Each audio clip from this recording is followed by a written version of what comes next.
Welcome back to Season 9 Warrior Way News. I'm Summer. And I'm Hannah. Did you know Valentine's Day started in the 1400s? 8 billion conversation hearts are manufactured each year, so let's give the rest of our team some love and listen to the news that they have to share with us. History was made and another plaque is going on the shelf. The Crofton Lady Warriors cut down the nets to celebrate their conference championship victory, moving their overall record to 19-1 and returning to number 1 in Class C2. The Lady Warriors continued their string of wins and defeated the Battle Creek Bravettes at home on Tuesday, January 31st in their first round of the Mid-States Conference Tournament. The final score of the game was 47-40. Leading in points was junior Ellie Tramp with 15, followed by junior Caitlin Gunther with an easy 12 and sophomore Sammy Allen with 8 points. Senior team captain Vanessa Sprockle stated, "It was a good game, we played well and kept pushing the ball up the court." After trailing by 15, the Lady Warriors brought home a very competitive win against Hartington Cedar Catholic on Thursday, February 2nd in Pierce. The Lady Warriors were down in the first quarter, with Cedar leading 7-15. The score at halftime was 18-31. After a discussion with Coach Maggie Moon at halftime, the Lady Warriors worked towards turning the game around. The Lady Warriors began to fight back and headed into the fourth quarter with a score of 36-44. This game was aggressively defensive with 3 players fouling out, 2 of our Lady Warriors and 1 Lady Trojan. Crofton won the thoroughly 55-50 to move on to the conference championship. Tramp carried the team, ending the game with 18 points overall. Sophomore Lexi Wiebelhaus put in 15 points, and sophomore Sammy Allen added 10 more.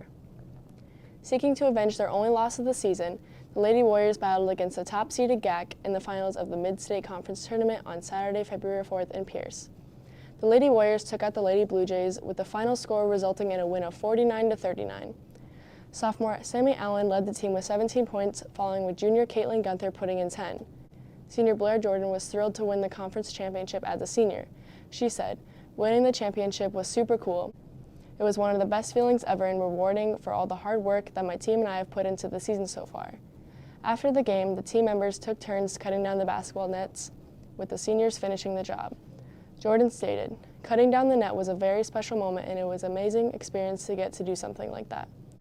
The Lady Warriors were led by sophomore Sammy Allen with 17 points, sophomore Cassie Allen with 15 points, junior Ellie Tramp with 13, junior Caitlin Gunther with 10, and sophomore Lexi Wiebelhaus with 7 more.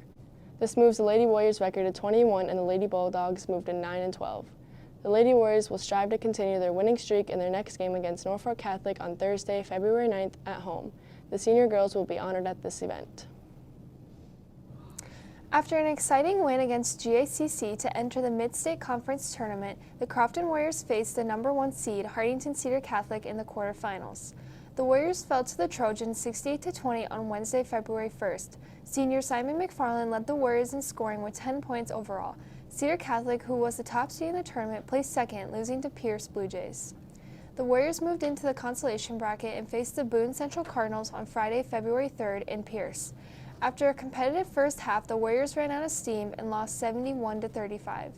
With 18 points, McFarland led the team in scoring. Sophomore Braxton Foxhoven added another 10 points. The Warriors traveled to Humphrey to play a new opponent, the Humphrey-Lindsay Holy Family Bulldogs, on Tuesday, February 7th.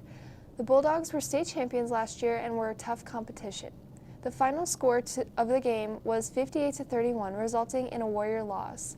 The leading scorer was McFarland with 13 points, and followed closely was Jace Foxhoven with 10 points. The Warriors' record moves to 4-16. The Warriors will have their next game Friday, February 10th at Wausau.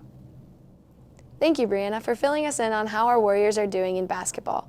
Up next, Simon will share how our girls did at their district wrestling tournament. But as all our wrestlers approach the end of their seasons, I think it's time we find out how much they love their food and what they can't wait to eat once their seasons are over next week.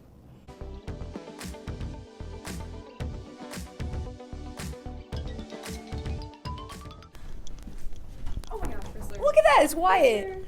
Hey Wyatt, what food are you looking forward to eating that you haven't gotten to eat all season? Oh, I'm going to eat like a whole, like, you know, at Bob's Bar, I'm going to eat like a whole thing of mozzarella sticks and probably a whole plate of cheese balls. That's pretty yummy. Or ice cream. I don't blame you.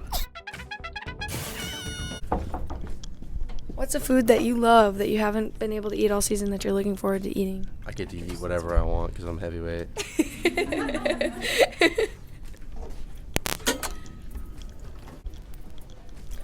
So, I know you had your districts last week. What foods have you been eating now that you're done finally with your season and you can eat whatever you want?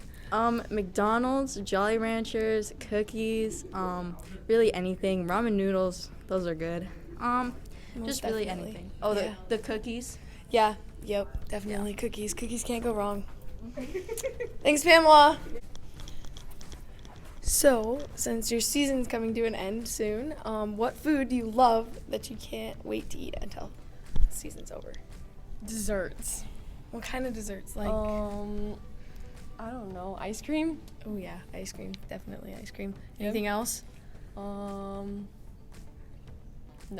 No. Okay. Well, you're boring. I'm joking. Annabelle. Oh. So our season's coming to an end, and you know we all have foods that we love, right? So what food do you love that you can't wait to eat once the state's over? I don't know. Probably. I don't know, because I still eat food. So probably ice cream, just She because said the same thing. What I is like ice that? cream. Ice cream food. But aren't you like lactose intolerant? Yes, Okay. I don't care. Okay. Thanks, Annabelle. Bye. Garrett, your season's coming to an end here soon. Once we get these last 2 weeks in, right? And what's the food that you absolutely love that you haven't really been able to eat all season that you can't wait to eat?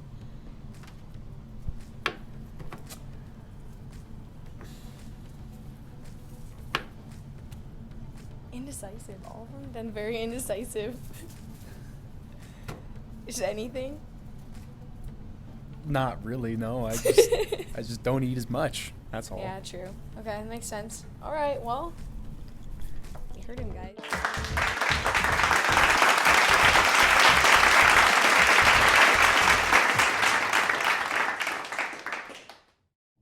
The Crofton Bloomfield girls wrestling team took on some tough competition at the A2 district meet in Madison High School and managed to send 4 wrestlers to the state tournament.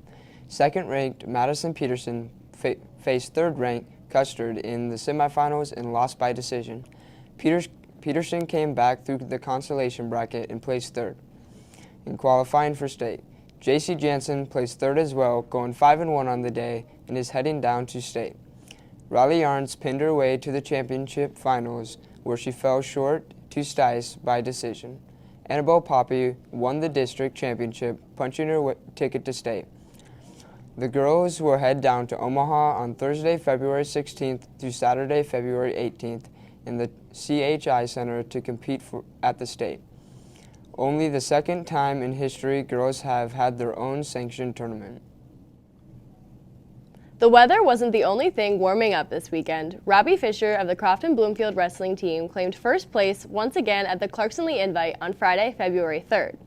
This meet was the final chance for the boys wrestling team to get warmed up for districts. Another spectacular highlight was Ty Tramp, a senior at Crofton High School, earning his 100th career win. At 120 pounds, Robbie Fisher went 2-0, receiving first place. At the weight 138 pounds, Braden Gunther won his first match of the day with a decision of 3-2 over Dylan Higbee from Clarkson Lee. For Gunther's final match, he forfeited by injury for fourth place to Dylan Higbee of Clarkson Lee. Overall, with a record on the day of 2 wins and 2 losses. Competing at 160 was Wyatt Tramp. He competed in the championship match with Owen Barjan from Columbus Lakeview, who won by decision 7-1, naming Tramp runner-up. By the end of the day, Tramp had won 2 and lost 1. Coming in at the weight 182, Casey Jonatu wrestled for third place and came out victorious over Rhett McFarden of Sandhills Thedford with an overtime decision of 3-1. Jonatu went with a bang on Friday with a record of 3 wins and 1 loss. At the weight of 195, Tyson Sanger won his first match of the day by a pin over Sebastian De La Cruz of Columbus Lakeview and would beat him again for third place by a decision of 7-3. All in all, ending the day with 3 wins and 1 loss. At 220, competing was Ty Tramp, who received second place after being pinned by Landon Turnus of Columbus Lakeview. Tramp got 2 wins out of the tournament along with his 100th win. Also at the weight of 285 pounds was Paxton Bartles. For his third and final match, Bartles was defeated by Isaac Welch of Mullen with a pin earning Bartles second place.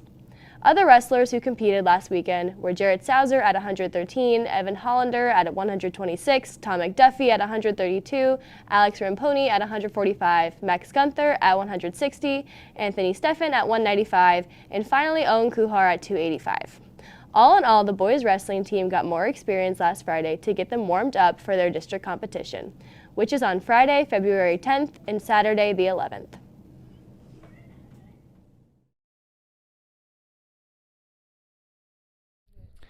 Hi, Ramana. Hi, Hannah. Who's your Super Bowl pick? The Chiefs. Thank you. Hi, Macy.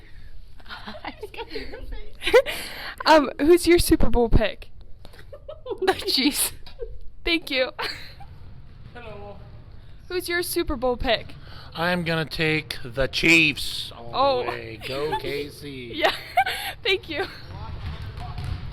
LT. Oh wait, am I a Valentine yet? Okay. Hey LT. Who's your Super Bowl pick? Oh, the Chiefs. Oh, good. Thank Go you. Chiefs. Hi, Preston. What's up? Who's your Super Bowl pick? Eagles. Okay. Thank you. Hi, Mr. O. Hello, how you doing? I'm doing pretty good. Who is your Super Bowl pick? I'm gonna go with the Chiefs. Okay. Thank you. Hi. Hi. Who's your Super Bowl pick? Eagles. Okay. Thank you. Who's your Super Bowl pick? Eagles. Okay. Thank you. Who's your Super Bowl pick? The Chiefs. Thank you. Hey, Big Dave, how are you? Good, Hannah, how about you? I'm good. Who is your Super Bowl pick? Oh, definitely the Chiefs. Okay. Okay. I'm Mrs. Moon. Hi, Hannah. Who is your Super Bowl pick? The Chiefs. Okay. Thank you. Hi. Hi. Who is your Super Bowl pick? I'm thinking the Eagles. Okay. Kendall, what about you? The Kansas City Chiefs. And Sean? Well, Kansas City. Good job. Mrs. Schieffer, what about you? Sorry. Let's go with the Chiefs. Okay, thank you. The Crofton speech team handled business at Wayne, taking home 7th place as a team on Saturday, February 4th. The Warriors put in a valiant effort in all 3 preliminary rounds and the finals round. Being a young team, they were glad to receive 7th out of 18 teams at such a huge meet. In duet acting, junior Elizabeth Wortman and senior Megan Tramp wowed the judges and won 1st place. Tramp stated, "We have come a long way, but we have room for improvement." Sophomores Grant Schieffer and Cameron Fiskus competed hard as well in their duet performance. They placed 23rd. Wortman also placed 2nd with a great performance in entertainment. Sophomore Jack Schieffer earned 7th place in entertainment as well. Senior Rory Schmidt earned a 2nd place finish in the program of oral interpretation. Jack Schieffer also placed 8th in humorous prose, and junior Kaylee Mount placed 10th overall in the same event. Junior Carter Gunther performed well and placed 8th overall in the exempt. Freshman Katie Newharth also put up a good performance, placing 16th in exempt. Not far behind her was Madeline Lecker, placed 13th in informative speaking. Freshman Sophia Wortman placed not too far behind her with a 16th place in informative speaking. The oral interpretation of drama team, which consisted of Grant Schieffer, Jack Schieffer, Mount, Tramp, and Schmidt, placed 7th overall. The Crofton Warriors speech team will go to Wausau Saturday, February 11th for the Wausau speech meet.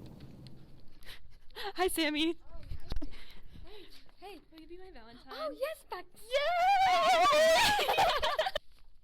Hi, LT. Hello. How are you doing? Oh, we're doing awesome. Can I What's ask you up? something? Yeah, ask me. I got the answer. Will you be my Valentine? Yes, I will be your Valentine. Yay! Thank you. Oh. Yay! Hey. Will you be my Valentine? Yeah. Yay!